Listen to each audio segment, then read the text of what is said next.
Hello friends, welcome back to my channel. எல்லோரும் எப்படி இருக்கீங்க? நாங்கள் ரொம்ப நல்லாயிருக்கோம். நீங்கள் பார்த்துட்ருக்கிறது Radhima kitchen cooking channel. First டைமாக பார்க்குறீங்க, இன்னும் சப்ஸ்கிரைப் பண்ணாமல் பார்க்குறீங்கன்னா ராதிமா கிச்சனை சப்ஸ்கிரைப் பண்ணிடுங்க, பெல் ஐக்கானையும் கிளிக் பண்ணிடுங்க.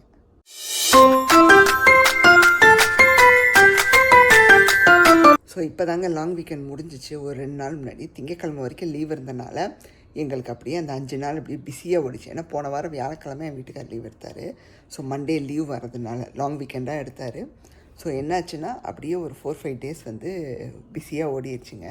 ஸோ அந்த ஃபிஷ்ஷு க்ரில்லுக்கு அப்புறம் ஏதாவது போடணும்னு நினைக்கிறேன். பட் எதுவுமே தோண மாட்டேங்குதுங்க, ஸ்ட்ரைக் ஆக மாட்டேங்குது. ஸோ எதாவது டிஃப்ரெண்ட்டாக போடலான்னு பார்த்தாலும் ஒரு மாதிரி லேசியான ஃபீலாக. அதனால் சரி இதுக்கு மேலே எதுவும் தள்ளக்கூடாது, இன்றைக்கி எதையாச்சும் போட்டே ஆகணுன்ட்டு. ஸோ இன்றைக்கி பிரேக்ஃபாஸ்ட்டுக்கு பாயில்டு எக்கை வச்சு ஒரு சாண்ட்விச் பண்ண போகிறேங்க. ஸோ அதை தான் நீங்கள் பார்க்க போகிறீங்க. ஸோ பாயில்டு எக்கை வச்சு நம்ம வந்து அதை ஒரு கார்லிக் எக்காக கன்வெர்ட் பண்ணி ப்ரெட் நடுவில் அந்த ஃபில்லிங்கை வச்சு நம்ம பண்ண போகிறோங்க. ரொம்ப ரொம்ப சூப்பராக இருக்கும். ஆல்ரெடி நான் வெறும் ஸ்பினிச்சை வச்சு ட்ரை பண்ணியிருக்கேன், அற்புதமாக இருக்குங்க. ஸோ இன்றைக்கி பாயில்டு எக்கை வச்சு நான் பண்ணியிருக்கேன், பாயில்டு எக் அண்ட் ஸ்பினிச்சை வச்சு. ஸோ வாங்க அந்த ரெசிபியை பார்த்துடலாம், ஸ்கிப் பண்ணாமல் பாருங்கள். இப்போ ரெசிபியை ஸ்டார்ட் பண்ணிடலாங்க. ஸோ அதுக்கு வந்து நான் ஒரு காஸ்ட் அயர்ன் பேன் வச்சுருக்கேன்.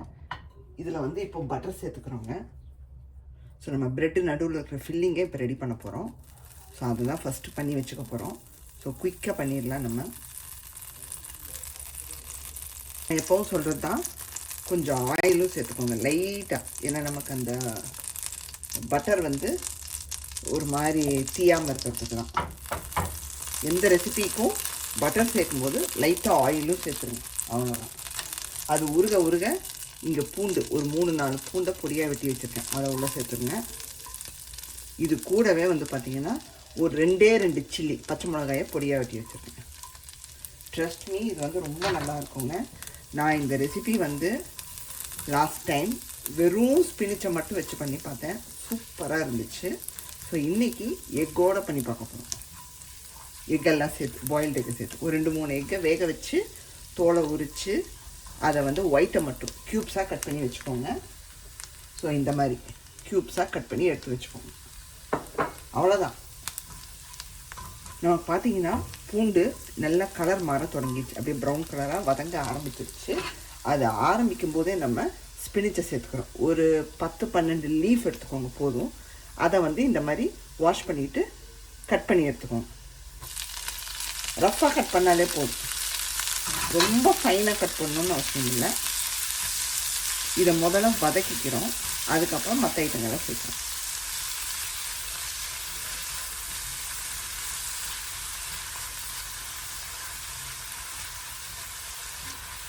உங்களுக்கு வந்து இப்படி சாட்டே பண்ண உங்களுக்கு டக்குன்னு சுருங்கிடும்.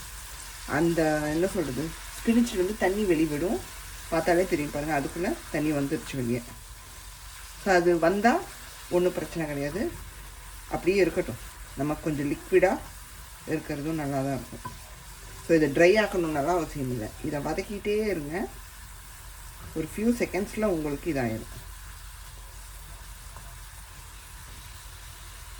பார்த்தீங்கன்னா நமக்கு வதக்க அப்படியே ஃபியூ செகண்ட்ஸ்லேயே நல்லா வந்து சுருங்கிடுச்சு நம்ம கீரை, தண்ணியும் வெளிவிட்டுருக்கு. இப்போ இந்த சமயத்துலேயே என்ன பண்ண போகிறோன்னா முட்டையை சேர்த்துறோம். வீட்டில் எத்தனை பேரோ அதுக்கேற்ற மாதிரி நீங்கள் இன்க்ரீஸ் பண்ணிக்கோங்க எல்லாத்தையுமே.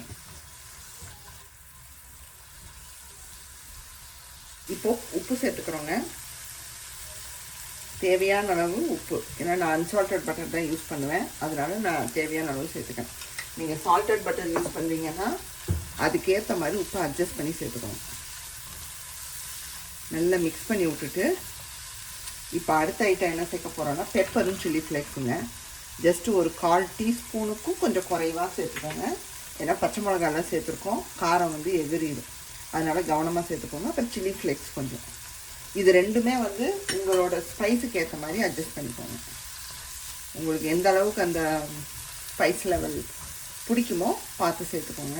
நான் எங்களுக்கு எவ்வளோ தேவையோ அந்த மாதிரி சேர்த்துக்கேன். ஏன்னா இதெல்லாம் வந்து ஒரு அளவு சொல்ல முடியாது, கூட குறைச்சி நீங்கள் பார்த்து சேர்த்துக்கோங்க. எத்தனை முட்டை சேர்க்குறீங்களோ அதுக்கேற்ற மாதிரியும் நீங்கள் இது பண்ணிக்கோங்க. நல்லா இந்த மாதிரி பெப்பரு சில்லி ஃப்ளேக்ஸு கீரை எல்லாத்தோடையும் நல்லா இப்படி முட்டையை கலந்து விட்ட பிறகு க்ரீம் சேர்த்துக்கணும். க்ரீம் வந்து பார்த்திங்கன்னா ஜஸ்ட்டு இது வந்து ஃப்ரெஷ் க்ரீம் ஒரு 2 ஸ்பூனுக்கு சேர்த்தா போதும். க்ரீம் தாங்க இதில் முக்கியம். ஏன்னா அதுதான் உங்களுக்கு அருமையான ஒரு டேஸ்ட்டை கொடுக்கும். க்ரீம் சேர்த்ததுக்கப்புறம் பபுள் ஆகும், நல்லா கொதிக்கும். நல்லா வந்து நீங்கள் ஒரு மீடியம் டு ஹைலியே வச்சுக்கோங்க. வச்சுட்டு கிளறி விட்டுக்கிட்டே இருங்க. உங்களுக்கு அப்படியே பார்த்தீங்கன்னா எல்லாம் ஒன்று சேர வரும். இந்த சமயத்தில் லைட்டாக கொஞ்சம் வாட்டர் கொஞ்சம் ஸ்ப்ரிங்கிள் பண்ணிக்கிறோம். ஏன் தண்ணி ஸ்ப்ரிங்கிள் பண்ணுறோன்னா நமக்கு அந்த பாருங்கள் அந்த க்ரீம் போட்டதுமே ஒரு மாதிரி இதாகும்.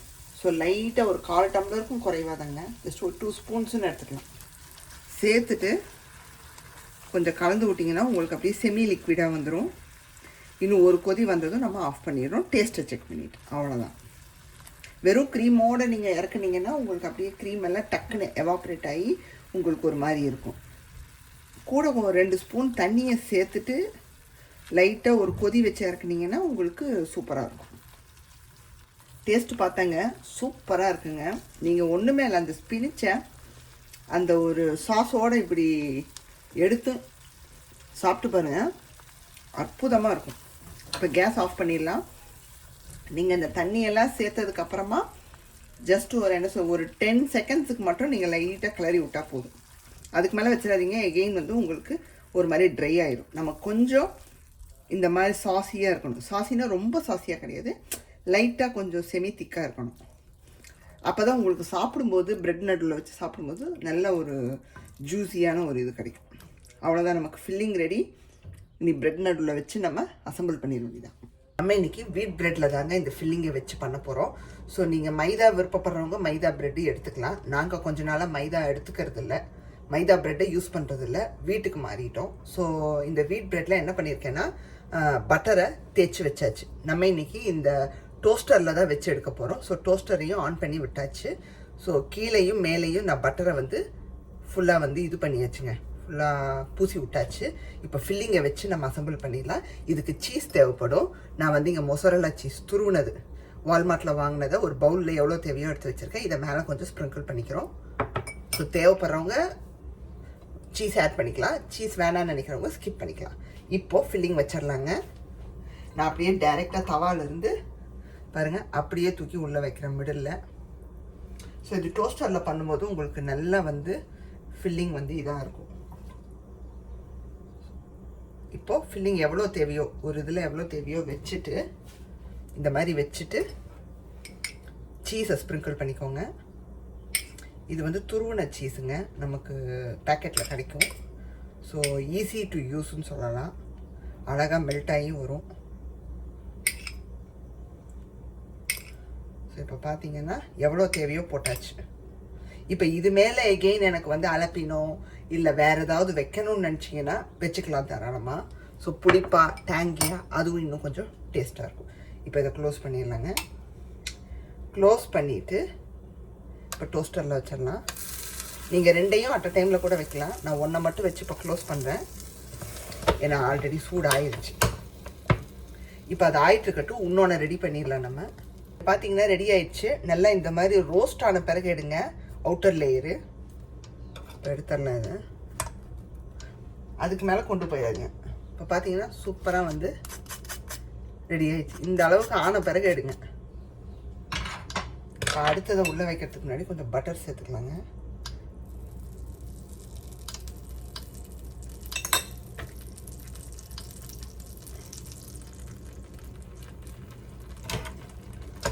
அப்படியே ப்ரெஸ் பண்ணி க்ளோஸ் பண்ணிங்கன்னா டன் நமக்கு. ஸோ கண்டிப்பாக ட்ரை பண்ணி பாருங்கள். உங்களுக்கு எடுத்து காமிக்கிறேன் பாருங்கள். அந்த ஃபில்லிங் எல்லாம் வந்து அவ்வளோ சூப்பராக இருக்கும். சுட சுட சாப்பிட்ணுங்க, ஜூஸியாக அவ்வளோ வந்து இதுவாக இருக்கும். ஆற வச்சிட்டிங்கன்னா ஒரு மாதிரி இதாகிடும். ஏன்னா அந்த சீஸ் எல்லாம் மெல்ட் ஆன அடுத்த நிமிஷம் அந்த ஒரு சூட்லேயே சாப்பிடும்போது ரொம்ப ரொம்ப சூப்பராக இருக்கும். கண்டிப்பாக ட்ரை பண்ணி பாருங்கள். இந்த வீடியோ உங்களுக்கு பிடிச்சிருந்தா மறக்காமல் ராதிமா கிச்சனை லைக், ஷேர் அண்ட் சப்ஸ்கிரைப் பண்ணிடுங்க. பெல் ஐக்கானையும் கிளிக் பண்ணிடுங்க. உங்கள் வேறு ஒரு வீடியோவில் சந்திக்கிறேன். Bye, see you soon.